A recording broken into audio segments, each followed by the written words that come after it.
때는 2015년.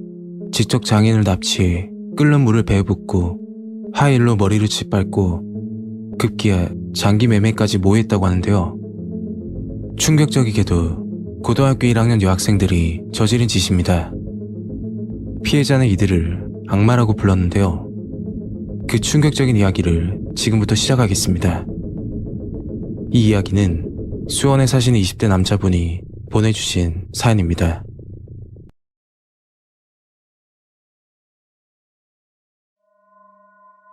때는 7년 전에 있었던 일입니다. 그 당시 저는 18살 미성년자였습니다. 부끄럽지만 고등학교 2학년 때 자퇴를 하고 방황을 많이 했었죠. 질 나쁜 친구들과 어울려 다니면서 부모님 속을 많이 썩혔습니다. 심지어 가출까지 해서 어린 나이에 해서는 안 될 일까지 경험을 했죠. 그러다 19살이 되고 이렇게 살아서는 안 되겠다 라는 생각이 문득 들었습니다. 그 후로부터 주변 친구들을 정리하고 검정고시를 준비하기로 했죠. 그날은 학원을 마치고 집으로 들어가는 중이었는데 학교 다닐 때 잘 나가던 선배가 전화가 오더군요. 요즘 말로 학교에서 일진이라고 보면 되는데 워낙 무서웠던 선배라서 급하게 전화를 받았습니다. 선배는 평범한 대학생이었는데 심부름 하나만 해달라고 부탁을 하는 거였죠. 힘든 일은 아니고 렌트카를 빌려서 운전만 하면 된다고 했는데 페이는 섭섭하지 않게 잘 챙겨준다는 말을 수십 번 하더군요. 저는 선배에게 요즘 공부 중이라 힘들 것 같다고 이야기를 했는데도 반강제적으로 부탁을 하길래 어쩔 수 없이 약속을 잡게 되었습니다. 그리고 며칠 후 선배를 만나게 되었고 선배가 말하는 심부름은 간단했습니다.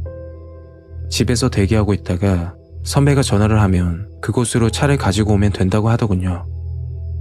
뭐 어려운 일도 아니고 운전면허도 있었던지라 알겠다고 하고 집에서 기다리고 있었습니다. 정확한 시간은 모르겠는데 새벽 1시쯤 됐을 겁니다. 피곤하기도 하고 배도 고프길래 편의점에서 간식을 사고는 집으로 돌아가는 중이었죠. 그때 선배에게 전화가 왔습니다. 다급한 목소리로 차를 끌고 서둘러 오라고 하더군요. 선배가 말한 곳은 평택에 위치한 모텔이었는데 워낙 구석진 곳에 위치하고 있어서 찾는 데 어려움이 많았습니다. 선배가 말하는 모텔에 도착을 했고 곧장 선배에게 전화했죠. 잠시 후 선배가 낯선 남자를 업고 내려오는데 뭔가 이상하다는 걸 느끼게 되었습니다. 백밀러 거울로 그 남자를 보게 되었는데 옷은 찢어진 상태였고 자고 있는 건지 아니면 기절한 건지 힘이 빠진 상태로 누워있는 겁니다. 선배는 그 남자를 차에 밀어넣고서는 일행이 있는지 잠시 기다리라고 하더군요.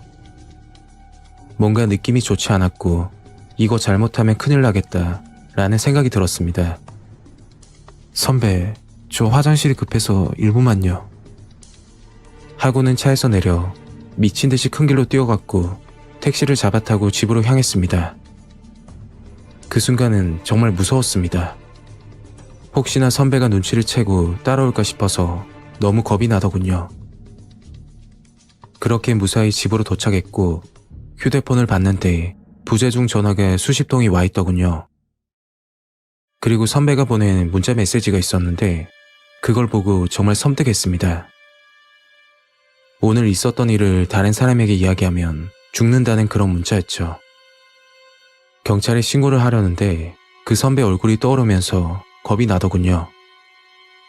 선배 친구들에게 수소문하면 일주일 안에 저를 찾아낼 정도로 발도 넓은 사람이라 보복을 당할 것 같아서 신고를 하지 못했습니다. 그 사건 이후로 공부만 하면서 조용히 살았죠. 그런데 2015년 여름 충격적인 뉴스가 보도되었습니다.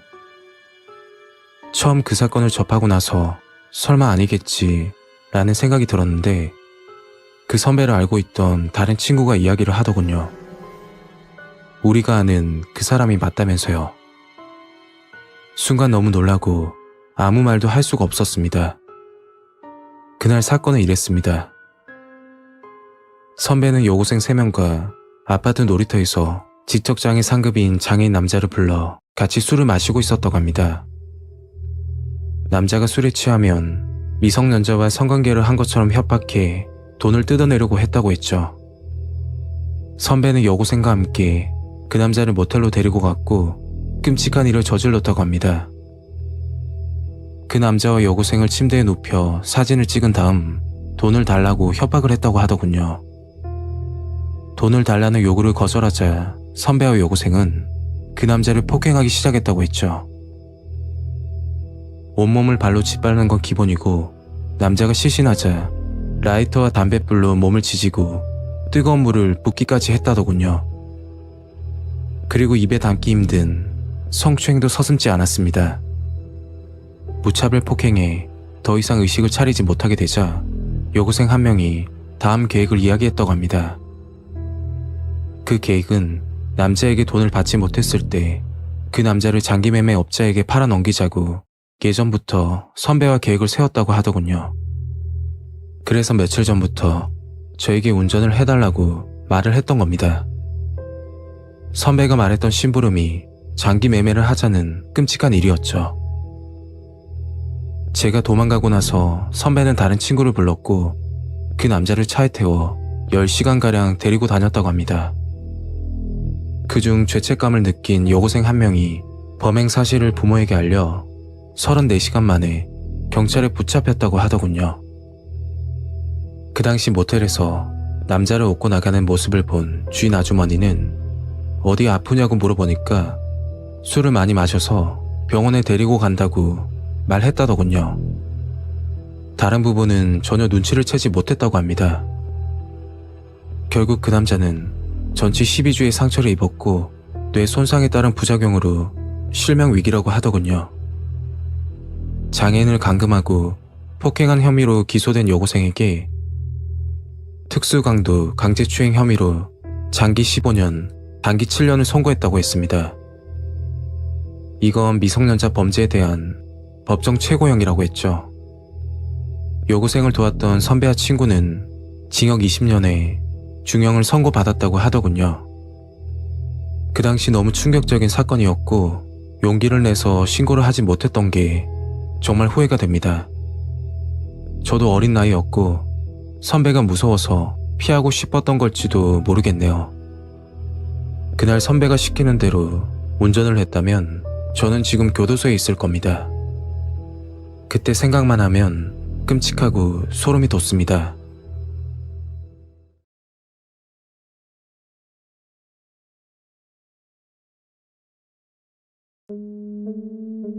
새벽 4시쯤 서울의 한 동전 빨래방. 선글라스에 모자까지 눌러쓴 남성이 소화기를 들고 천천히 걸어옵니다. 그리고 소화기를 있는 힘껏 집어 던지며 창문을 깨부숩니다.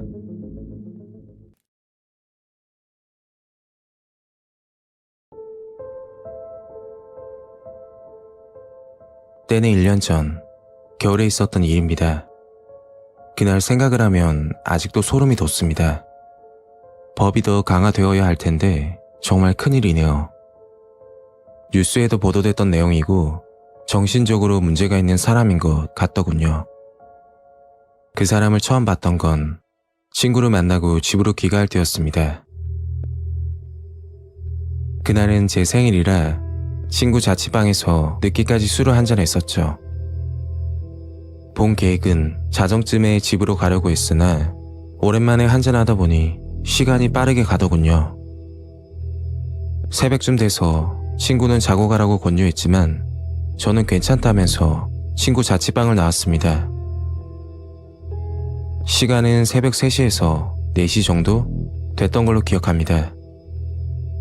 친구 자취방에서 저희 집까지 걸어서 20분 정도 되는 생각보다 가까운 거리여서 술도 깰 겸 새벽 공기를 마시면서 집으로 걸어가고 있었죠.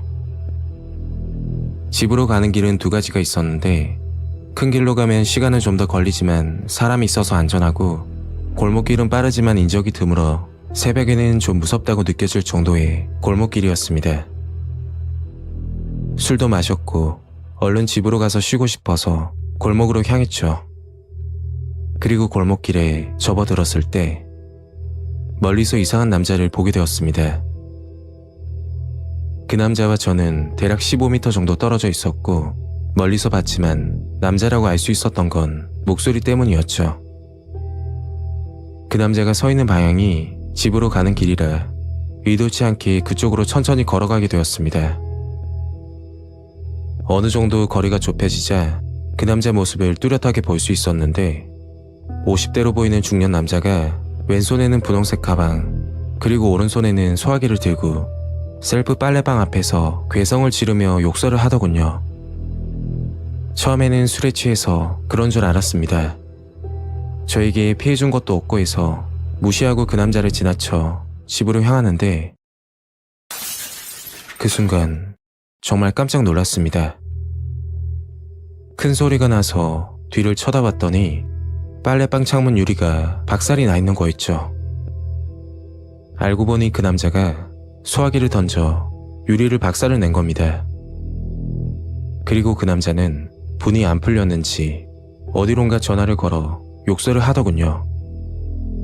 그 당시 무슨 용기였는지 모르겠는데 너무 놀라서 빨래방 근처로 뛰어가 그 남자에게 한마디 했습니다. 무슨 일인지 모르겠는데 이러면 큰일 난다고 하니까 입에 담지도 못할 욕을 하면서 저에게 가까이 오더군요. 제가 체격이 왜소한 편이라서 만만하게 본 건지는 모르겠습니다. 그 남자가 저를 쳐다보면서 죽일 듯이 다가왔고 그 순간은 너무 무서웠습니다. 그리고 가까이 와서 한마디 하는데 마스크 껴도 얼굴 기억하고 있으니까 밤길 조심하라고 하는 겁니다. 무섭기도 했지만 처음 보는 사람에게 갑자기 그런 말을 들으니까 열이 받더군요. 저는 흥분했던 나머지 마스크를 내리면서 은평구 모 아파트에 살고 있으니까 얼굴 잘 기억하고 자신 있으면 찾아오라고 큰 소리를 쳤습니다. 그러니까 그 남자는 웃으면서 저를 유심히 보더니 얼굴 기억했으니까 또 보자고 말하더군요. 순간 등골이 서늘하고 소름이 돋는 느낌을 받아서 뒷걸음을 치면서 집으로 향했습니다. 집으로 가면서 경찰에 신고하려고 주머니를 뒤지는데 휴대폰이 없는 겁니다. 나중에 알게 된 사실인데 급하게 나오다가 친구 집에 두고 왔던 거였죠. 그렇게 집으로 도착했고 그날 저녁 식사를 하면서 뉴스를 보게 되었는데 정말 섬뜩했습니다.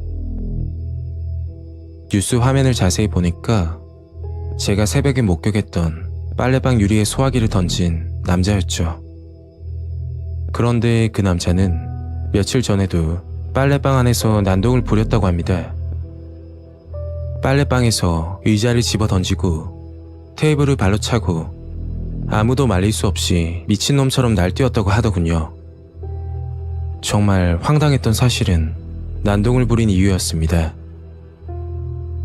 그 이유는 건조기에 500원을 넣었는데도 빨래가 완전히 마르지 않았다는 게 이유였죠.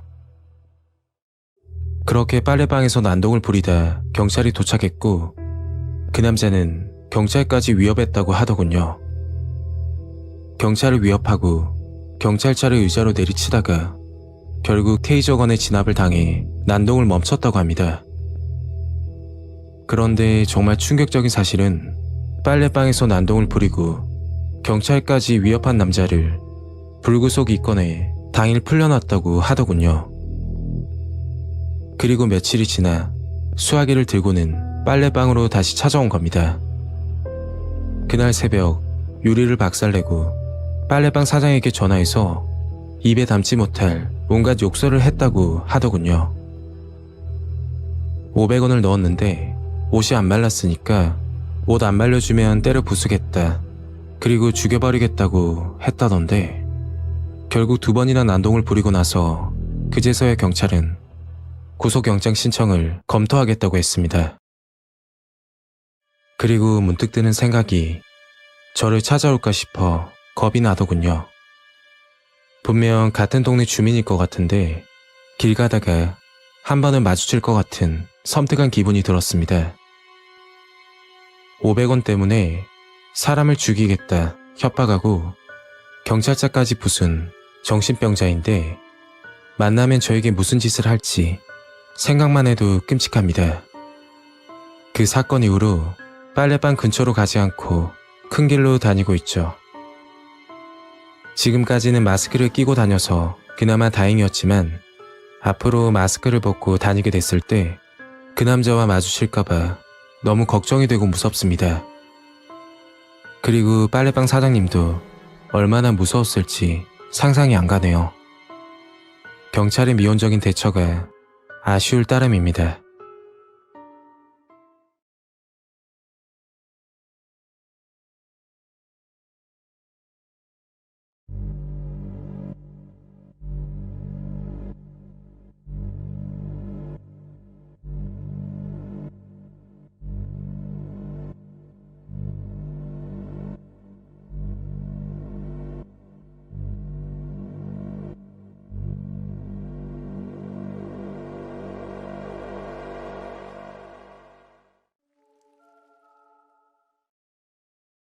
옆차와 문이 닿았나 봅니다. 그때 갑자기 옆차 창문이 열리더니 50대로 보이는 아저씨가 타고 계시더군요. 그리고 자동차에 기스가 났으니 보상해달라고 하셨습니다.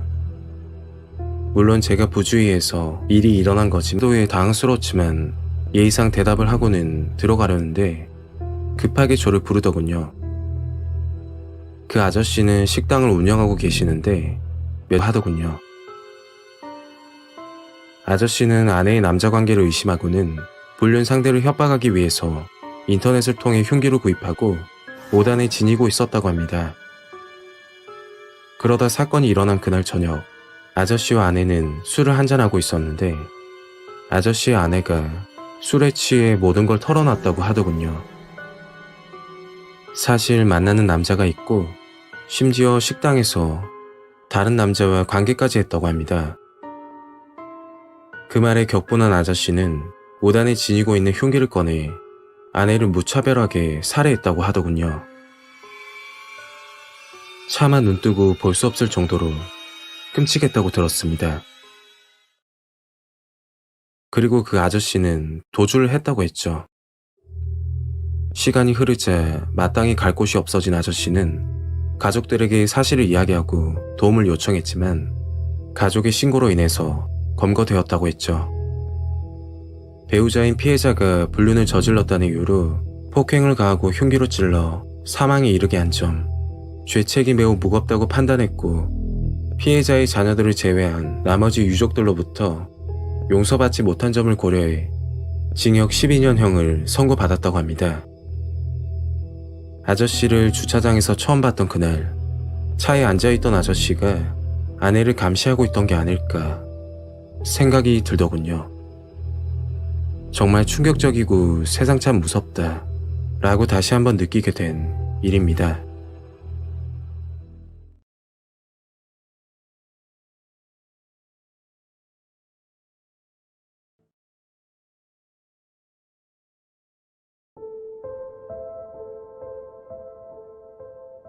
때는 1년 전에 있었던 정말 끔찍한 일입니다. 세상이 점점 무섭게 변하는 것 같아서 정말 안타깝네요. 저는 금천구 금융센터에서 일을 하고 있는 50대 가장입니다. 오후 4시쯤 퇴근하고 집으로 들어가는 중이었죠. 그날은 작은아이 생일이었는데 아내가 근사한 저녁을 차려주기로 약속이 되어 있었습니다. 집에 도착해서 옷을 갈아입고 아내와 금천구에 위치하는 대형마트로 출발했죠. 그날은 평일이라 주말보다 사람이 작을 거라 예상했지만 저녁 장을 보러 온 사람들이 생각보다 많았죠. 서둘러 주차를 하고 나서 아내와 함께 마트로 들어가 장을 보고 마트 입구 물품 포장하는 곳으로 향했습니다. 그리고 빈 박스에 장을 본 물건들을 포장하고 주차된 차로 걸어갔죠. 그런데 50대 정도로 되어 보이는 아저씨 한 분이 천천히 걸어가더군요. 평범한 아저씨였다면 그냥 지나쳤겠지만 옷차림이 눈에 띄어서 한 번 더 쳐다보게 되었습니다. 그때가 1월달 굉장히 추운 날씨였는데 그 아저씨는 녹색 반팔 티셔츠에 반바지 그리고 슬리퍼를 신고서 주차장 쪽으로 걸어가더군요. 저와 아내는 정말 특이하신 분이라고 생각했고 집으로 가기 위해 차에 올라탔습니다. 시동을 걸고 출발하려고 하는데 아까 본 50대 아저씨가 맞은편에 서 있더라고요. 그리고 주변을 두리번거리면서 눈치를 보기 시작했죠. 뭔가 수상하다고 생각이 돼서 저와 아내는 차 안에서 유심히 지켜보고 있었습니다. 그 아저씨는 주차장에 놓여진 쓰레기통 앞으로 가더니 갑자기 바지를 내리는 거였죠. 누가 봐도 쓰레기통에 소변을 보려고 하는 것 같았습니다. 공공장소에다 지나가는 아이들도 꽤 있어서 이건 좀 아니다 싶은 생각이 들더군요. 저도 애들 키우는 입장에서 보기가 좋지 않았죠. 차에서 내려 한마디 하려고 하는데 아내가 그냥 가자고 하더라고요. 그때 쇼핑카트에 애기를 태우고 30대 정도로 되어 보이는 젊은 부부가 지나갔는데 젊은 부부 중 아이 아빠로 보이는 남자가 소변을 보고 있는 아저씨에게 언성을 높이기 시작했죠. 정확하게 들리진 않았지만 여기서 이러면 안 된다는 그런 내용이었습니다. 젊은 사람이 참 대단하다 그렇게 생각하고 있는데 갑자기 아이를 태운 쇼핑카트를 반대쪽으로 밀더니 젊은 부부가 급하게 도망을 가는 겁니다. 그리고 소변을 보고 있던 아저씨도 부부를 쫓아가더라고요. 무슨 일이 생긴 게 분명하다 싶어서 아내와 함께 급하게 차에서 내렸더니 지하 주차장 바닥이 피로 범벅이 되어 있더군요. 그걸 보고 아내는 급히 경찰에 신고했고 근처에 있던 시민들이 모여들어 그 아저씨가 도망가지 못하게 길을 막았습니다. 다행히도 경찰과 구급대가 신속하게 도착했고 아저씨는 현장에서 검거됐죠. 아이 아빠는 피를 흘리며 바닥에 누워있고 아이 엄마는 아이를 안고서 울고 있는 상황이었습니다. 정말 소름 돋았던 건 경찰에 검거되면서 아저씨가 했던 말인데 피를 흘리며 누워있는 아이 아빠를 보고서 나한테 걸리면 누구라도 죽이겠다 라고 하더라고요. 저와 아내는 집으로 오는 차 안에서 서로 아무 말도 하지 않고 집으로 도착했습니다. 그날 밤 정말 찜찜한 기분으로 잠을 이루지 못했죠. 그 남자 얼굴이 계속 떠오르고 응급차에 실려갔던 아이 아빠가 잘못될까 싶어 걱정이 되었습니다. 다음날 출근해서 인터넷 뉴스를 보는데 어제 목격했던 마트 사건이 기사화되어 있더군요. 사건의 내막을 알고 나니 정말 안타깝고 사람이 무섭다는 걸 다시금 알게 되었죠. 사건은 50대인 남자가 지하 주차장에 있는 쓰레기통에 소변을 보려고 하다가 자기보다 어린 사람이 훈계를 하길래 화가 나서 칼을 휘둘렀다고 합니다. 얼굴과 목 주변에 큰 상처를 입어서 치료를 해야 한다고 하더군요. 그런데 목 주변 상처로 인해 미각 장애가 생겼다고 합니다. 피해자는 20년간 요식업에 종사하는 요리사라고 하던데 맛을 보지 못해서 일을 할 수도 없다고 하더라고요. 더 안타까운 사실은 쇼핑카트에 타고 있던 아이였는데 30개월밖에 되지 않은 아이가 아버지가 칼에 찔리는 모습을 눈앞에서 봤던 것이죠. 아이는 아버지의 흉기 피습 상황을 목격한 뒤 대소변을 가리지 못하고 아저씨가 무섭다 라는 말만 반복했다고 합니다. 그건 30개월 아이가 사건을 인지하고 있는 거겠죠. 그날 아저씨는 대형 마트에서 아무것도 구입하지 않았고 검은색 비닐봉지를 들고 있었다고 하는데 비닐봉지 안에는 과일 깎는 칼을 항상 들고 다닌다고 합니다. 아저씨는 청소년 때부터 폭력과 절도로 보호 처분을 받은 적이 있고 성인이 돼서도 폭력과 강간 그리고 상습 절도로 인해 실형을 살았다고 하더군요. 살인미수로 1심에서 8년을 선고받았으나 재판부는 얼굴과 목 부위 상처는 혈관이 많이 지나가는 곳으로 사망할 수도 있는 부위라 징역 8년을 선고한 원심을 파기하고 2심에서 징역 10년형을 선고받았다고 합니다. 아저씨는 평소 정신병이 있어서 치료를 받고 있는 중이라고 하던데 화가 나면 감정 조절이 힘들다고 하더군요. 지나가는 사람에게 말 한마디 했다가 목숨을 잃게 될 수도 있는 현실이 정말 섬뜩합니다. 저희 부부는 그날 사건을 보기만 했을 뿐인데 너무 무서웠고 그 아저씨 얼굴이 머릿속에서 지워지지 않습니다. 혹시나 10년 뒤 60대 정도로 되어 보이는 남자가 검은색 비닐봉지를 들고 이상하게 쳐다본다면 한 번쯤 의심해 보길 바랍니다.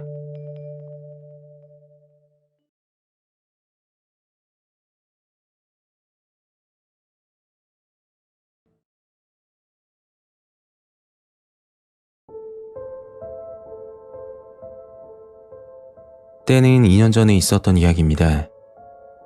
피해자는 저와 가장 친한 친구였고 그 일이 있고 나서 친구는 정신적인 고통으로 정말 힘든 날을 보냈습니다. 그 당시 19살, 수능을 앞두고 친구와 독서실에서 공부를 하고 있었습니다. 다음날 학교를 가야 돼서 자정이 되기 전 독서실을 나오게 되었고 집으로 향하면서 배가 고프길래 친구와 함께 독서실 맞은편 편의점에 들어갔습니다. 컵라면으로 간단한 끼니를 때우고 나서 편의점을 나오게 되었죠. 그때 시간은 자정이 조금 넘었던 것으로 기억합니다. 편의점 사거리부터는 친구 집과 반대 방향이라 내일 보자고 하고서 저는 집으로 향했죠. 늘 가던 길이었고 걸어서 10분 이내에 도착하는 가까운 거리였습니다. 초가을 9월이었는데도 불구하고 마스크를 끼고 다녀서 그런지 굉장히 더운 날이었죠. 집에 도착하자마자 샤워를 하고 나서 친구에게 잘 들어갔냐며 연락하려는데 친구에게서 이상한 메시지가 와 있더군요. 누가 따라오는 것 같은데 착각이겠지? 라는 메시지였는데 그걸 보고 친구에게 곧장 전화했죠. 여러 차례 전화를 걸었는데 친구와 연락이 되질 않았고 메시지를 보내고서 잠이 들었습니다. 그리고 다음날 친구는 학교에 나오지 않았죠. 들리는 소문에는 몸이 안 좋아서 결근했다고 하더군요. 하루 종일 친구와 연락이 되질 않았고 그날 저녁 친구에게서 메시지가 한 통 왔습니다. 연락 못해서 미안하고 사정이 있었다는 내용이었는데 친구는 병원에 입원 중이라서 자세한 건 내일 만나서 이야기하자고 말을 하더군요. 다음날 수업을 끝내고 친구가 알려준 병원으로 찾아갔습니다. 원정동에 있는 종합병원이었는데 머리에 붕대를 감고 있는 친구의 모습을 보고는 깜짝 놀랐죠. 그리고 친구가 그날 있었던 이야기를 해주는데 정말 충격을 받았습니다. 며칠 전 편의점 사거리에서 저와 헤어지고 집으로 가고 있었는데 뒤에서 누가 따라오는 느낌이 들었다고 하더군요. 곁눈질로 뒤를 쳐다봤더니 어떤 남자가 있었다고 합니다. 처음에는 방향이 같겠지 생각했는데 그 남자는 친구 걸음걸이에 맞춰서 일정한 거리를 두며 걸었다고 했죠. 점점 무서워진 친구는 빠른 걸음으로 집으로 향했고 저에게 누가 따라오는 것 같다며 메시지를 보냈다고 하더군요. 왜 경찰에 신고하지 않았냐고 물으니까 피해 본 것도 없고 그냥 길 가던 사람일 수도 있으니까 신고하는 건 섣부르다고 생각을 했다고 합니다. 그리고 시간이 늦어서 부모님께 연락하기도 애매했다고 하더군요. 친구 집은 골목 사이에 있는 주택이었는데 자정이 넘은 시간이라 지나가는 행인도 없었다고 합니다. 친구는 뒤에서 따라오는 남자를 먼저 보내기 위해서 골목으로 들어가지 않고 근방에 보이는 4층짜리 상가로 들어갔다고 하더군요. 상가 1층에서 그 남자가 지나가길 기다리고 있는데 그때 그 남자가 골목으로 가지 않고 방향을 틀어 상가로 들어왔다고 했죠. 정말 소름 끼치는 사실은 그 남자가 들고 있는 물건이었는데 오른손에 빨간색 벽돌을 들고 있었다고 합니다. 그리고 천천히 친구에게 다가갔고 친구는 상가 계단으로 도망쳤다고 했죠. 2층, 3층, 결국 마지막 층인 4층까지 그 남자는 벽돌을 들고서는 미친 듯이 친구를 따라왔고 숨을 곳이 필요했던 친구는 다급하게 여자 화장실로 들어갔다고 합니다.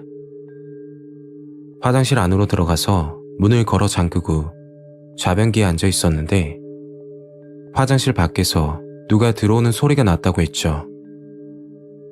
그리고 친구가 앉아있던 화장실 문을 발로 걷어차다가 갑자기 조용해졌다고 합니다. 직감적으로 그 남자라고 생각했고 그 틈을 타서 경찰에 신고를 했다고 했죠. 그런데 그때 친구가 고개를 들어 화장실 천장을 쳐다봤더니 그 남자가 친구를 노려보고 있었다고 하더군요. 너무 섬뜩하고 무서워서 화장실 문을 열고 도망치려는데 뒤통수가 뜨거워지는 느낌을 받았다고 합니다. 그건 그 남자가 가지고 있던 벽돌로 친구 머리를 내리친 것이죠. 친구는 화장실에서 살려달라고 미친 듯이 소리를 질렀다고 합니다. 정말 다행이었던 게 상가 4층에 PC방이 있었는데 PC방에서 알바를 하던 직원이 살려달라는 소리를 듣고서 화장실로 뛰어왔다고 했죠. 알바생이 그 남자를 제지하는 과정에도 제 친구를 폭행하려고 난리를 쳤다고 합니다. 잠시 후 경찰이 도착했고 현장에서 그 남자는 검거되었다고 했죠. 친구는 곧장 병원으로 이송됐고 다행히도 두개골 골절상은 아니었고 머리에 심한 상해를 입어서 전치 3주라는 진단을 받게 되었죠. 상처는 아물었지만 정신적 충격이 가시기도 전에 그 남자 소식을 듣게 되었습니다. 사건이 일어나고 5개월이 지났을 때였죠. 그 남자를 조사하는 과정에서 밝혀진 내용인데 친구를 따라와서 친구 머리에 벽돌을 가격했던 이유를 물어보니까 기분이 나빠서 그랬다고 하더군요. 그런데 제 친구가 기분을 나쁘게 한 게 아니었고 그 남자가 일하는 직장에서 부당한 대우를 받고 이직을 해야 되는 상황이 되자 화가 나서 그랬다고 합니다. 결론적으로 친구는 묻지마 범죄를 당한 거였죠. 더 섬뜩했던 사실은 과거에도 3차례나 폭력 범죄로 처벌받은 경력이 있었다고 합니다. 그 남자가 20대 시절 지나가는 여성의 머리를 내리쳐 골절상을 입혔고 징역 1년 6개월을 선고받은 전력이 있었죠. 이번 사건으로 인해서 그 남자는 살인미수 혐의로 징역 3년을 선고받았다고 합니다. 일면식도 없는 남자가 본인 기분이 나쁘다는 이유로 그런 행동을 하고서 조사 과정에서 이렇게 말을 했다고 합니다. 기분이 나빠서 벽돌로 머리를 내리친 것은 맞지만 죽이려는 마음은 없었다고 했다더군요. 그리고 반성하는 모습은 전혀 보이질 않았다고 했죠. 그 남자는 2024년에 출소 예정이고 부천시 원정동에 자주 나타난다고 합니다.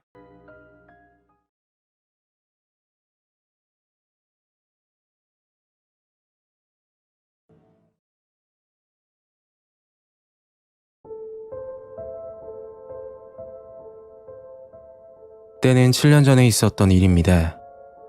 그날 기억은 시간이 지나도 잊지 못할 것 같습니다. 정말 섬뜩한 일이지만 한편으로는 안타깝고 제가 행동을 다르게 했더라면 결과는 어떻게 됐을지 후회가 들기도 합니다. 저는 40대 아들 둘을 데리고 있는 가장입니다. 아내와 함께 부산에 있는 홈플러스 안에 입점을 해서 의류 판매를 하고 있었죠.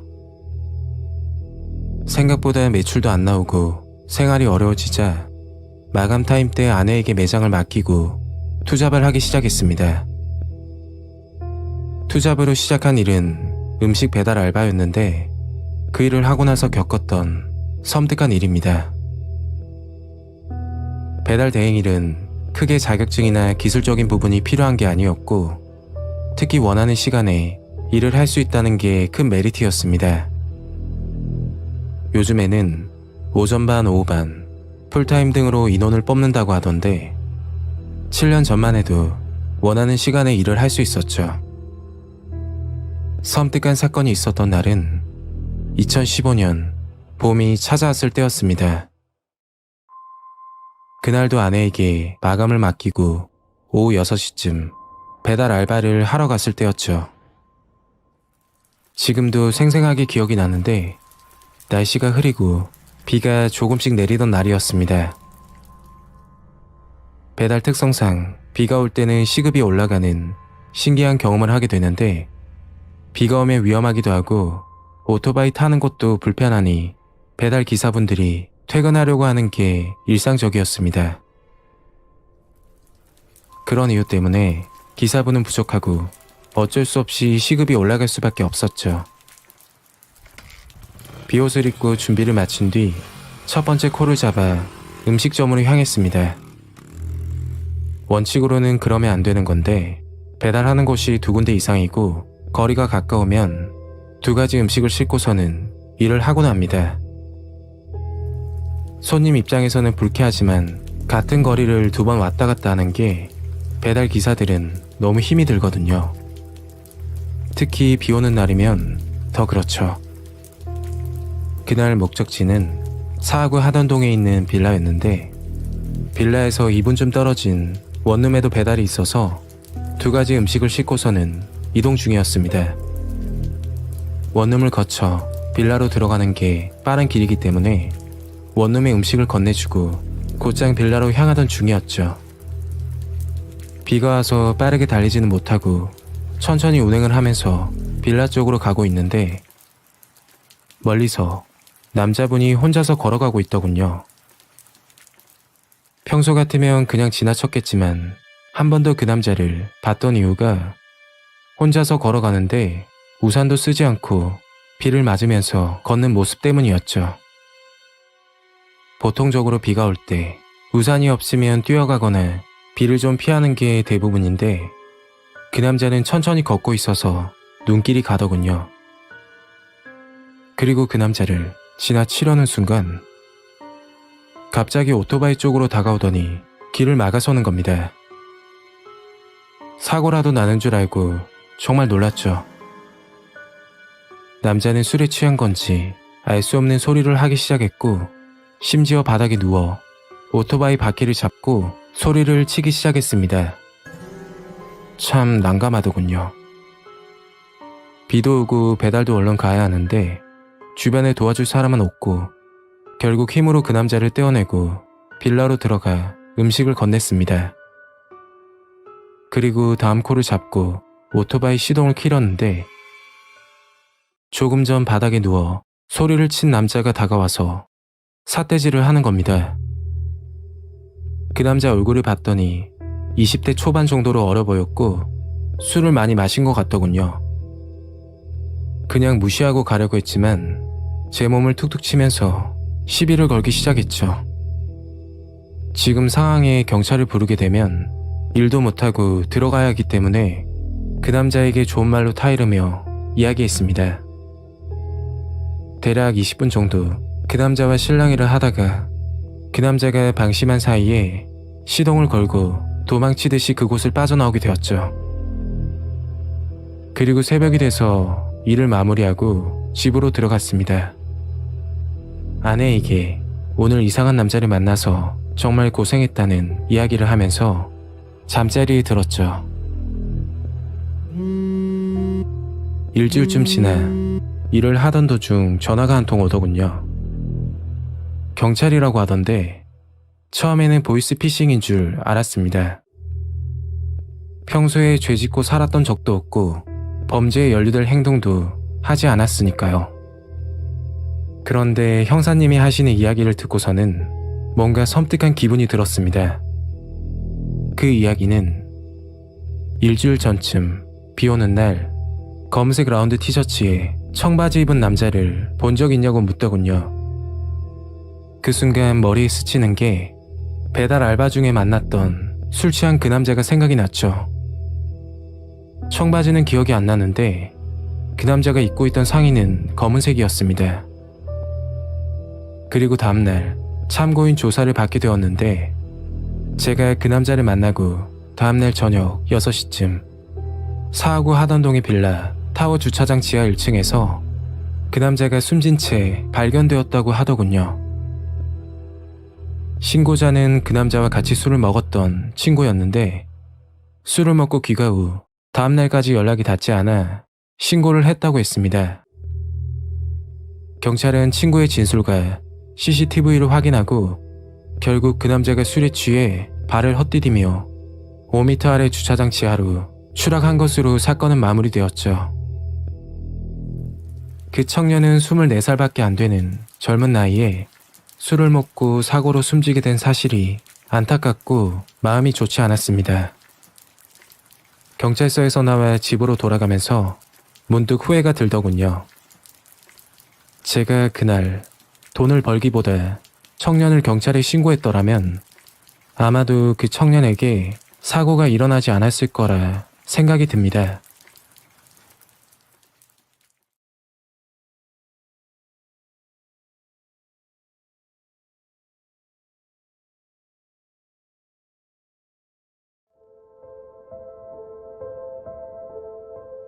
(1년) 1년 전 있었던 일입니다. 그날은 설날 연휴라서 큰 집에서 시간을 보내고 있었죠. 큰 집은 서울 강남에 위치하고 있었고 한참 바이러스가 유행이어서 다른 친척들은 오질 않았고 사촌 언니만 있었던 상황이었습니다. 이야기를 하고 시간을 보내던 중 언니가 말을 하더군요. 몸도 뻐근한데 목욕탕이나 다녀올래? 그래, 가자. 쯤 지났을 때였어요. 갑자기 언니가 손가락으로 제 옆구리를 찌르는 겁니다. 그래서 언니를 쳐다봤더니 제 귀에 대고 귓속말을 하더라고요. 수진아, 저것 좀 봐. 솔직히 같은 탕 안에 있는데 대놓고 보기가 좀 그래서 고개를 돌리는 척을 하면서 언니가 말했던 쪽을 보았죠. 20대로 보이는 어떤 여자분이 목욕탕 바가지로 아랫부분을 가리고 계시는 거였어요. 가리고 계시는 것도 이상하긴 했지만 대부분 탕 안까지 목욕탕 바가지를 들고 오진 않잖아요. 그때부터 뭔가 이상한 느낌을 받았죠. 그래서 그 여자분을 힐끔거리며 쳐다보았는데 누가 봐도 평범한 여자분이었고 상체 부분이 밋밋하다는 거 외에 특별한 이상한 건 보이질 않았어요. 상체는 깡마른 몸이라서 그럴 수도 있겠다 싶었죠. 그냥 좀 특이한 사람이다 하고서는 언니와 탕을 나왔습니다. 탕에 나와 언니와 팩을 하기 위해서 탈의실로 들어갔죠. 그 목욕탕은 따로 가운이 준비되어 있어서 언니와 가운을 입고 탈의실을 나오는데 밖에서 여자의 비명소리가 들리는 겁니다. 무슨 일이 있나 싶어서 얼른 나가보니 여성분 여러 명이서 아까 저희와 같이 탕에 있던 20대로 보이는 여자분에게 소리를 지르고 있더라고요. 무슨 일이세요? 그랬더니 여자가 아니라는 겁니다. 언니와 저는 잘못 보신 거 아니냐면서 재차 되물었어요. 그러자 아까 탕에 같이 있던 아주머니가 설명을 해주시더라고요. 저희가 탕을 빠져나간 후 10분쯤 후에 그 여자분이 탕에서 일어났는데 중요 부분을 바가지로 가리고 있었고 바가지 옆 틈으로 무언가 보였다고 했습니다. 결국 탕에 있던 여성분들이 눈치를 챘고 소리를 지르며 나가라고 한 것이었죠.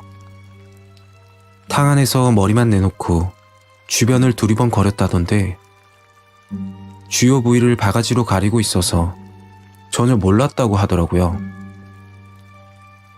목욕탕에 있던 다른 여성분이 진작 경찰에 신고를 했는데 경찰 측은 사건 접수가 안 되는 내용이라며 목욕탕 업주에게 주의만 줬다고 하더라고요. 치마를 입고 가발을 쓰고 있어서 남자인지 여자인지 확인이 안 된다는 게 이유였습니다. 그 소리를 듣고 너무 터무니없었죠. 결국 여자로 보이는 그 남자는 도망가듯이 목욕탕을 빠져나갔고 언니와 저는 불쾌한 느낌이 든 채로 집으로 향했습니다. 말이에요. 작년에 있었던 일이니까 거진 1년이 되었네요. 아직도 그 남자는 여탕을 돌아다닐지도 모릅니다. 여성분들은 대중 목욕탕 이용하실 때 아래 부분을 이상하게 가리고 다닌다면 정말 조심하셔야 될 것 같아요.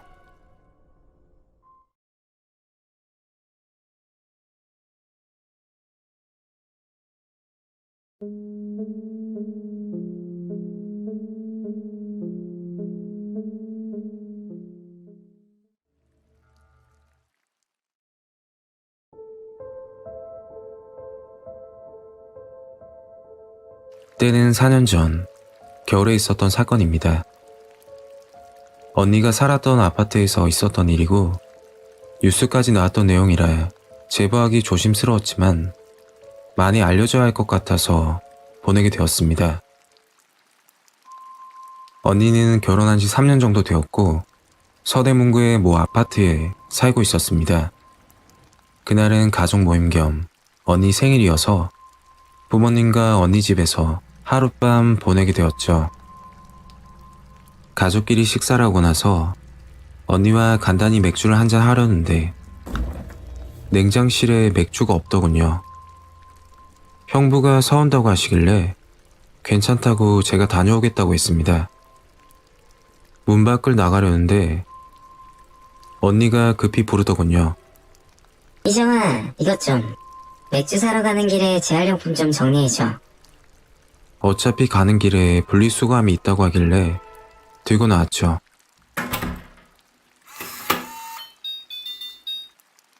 아파트 현관을 나오자마자 오른쪽 편에 분리수거함이 있었고 바로 옆에는 경비실이 있었습니다.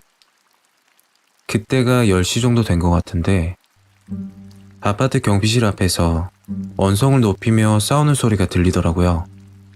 저는 신경 쓰지 않고 분리수거를 하고 있는데 어떤 남자가 지나가면서 언니와 이야기를 하다가 자정이 다 돼서야 잠이 들었습니다. 정확한 시간은 모르겠는데 새벽 2시가 넘었던 걸로 기억하고 있습니다. 언니 집은 3층이었고 밖에서 시끄러운 소리가 나더군요. 무슨 일인가 싶어서 방문을 열고 나가니까 글쎄 언니와 형부도 일어나 계시더군요. 베란다 창밖으로 확인을 했는데 경비실 부근에 구급차와 경찰차가 와 있었고 주변에 사람들이 모여 있었습니다.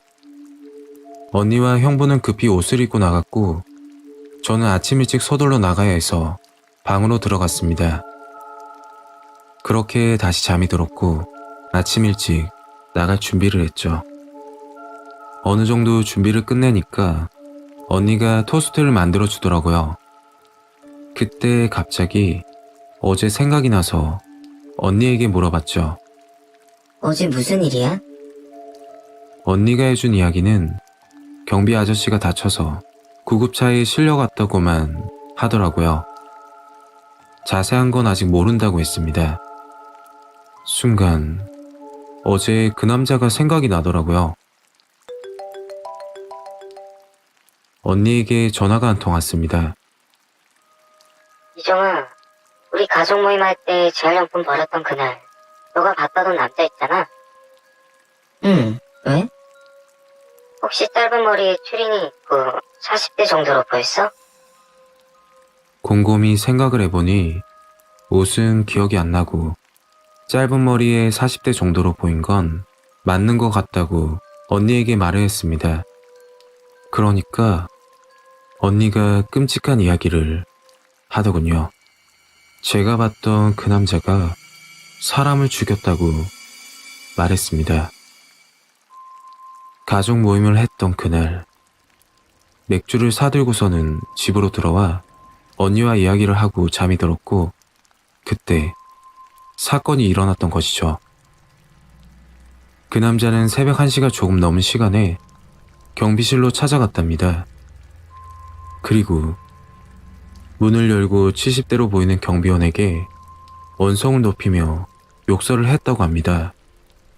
그 이유는 그 남자가 사는 위층에서 시끄럽다는 이유였는데 당장 가서 조용히 시켜달라고 소리를 질렀답니다.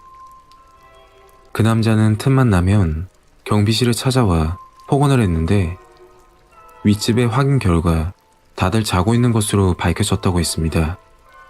그날도 그 이후로 새벽 시간에 갑자기 찾아온 것이죠.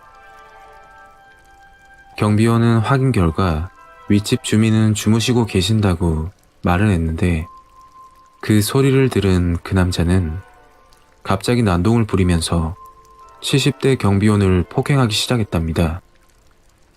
한참 폭행을 하다 그 남자가 밖으로 나오더니 한숨을 쉬면서 또다시 폭행이 시작됐다고 합니다. 그렇게 3차례나 폭행을 한 뒤에 그 남자는 자리를 떠났고 힘겹게 112 번호를 누르고 쓰러졌다고 합니다. 오른쪽 얼굴이 완전히 알아볼 수 없을 정도로 심하게 부은 상태여서 통화를 제대로 할 수 없는 상태였기 때문에 전화가 연결된 상태로 10초 이상 대답이 없자 그걸 의심했던 관제센터에서 위치 추적을 통해서 자동 신고가 된 거였죠. 그러나 신고를 받고 출동한 경찰이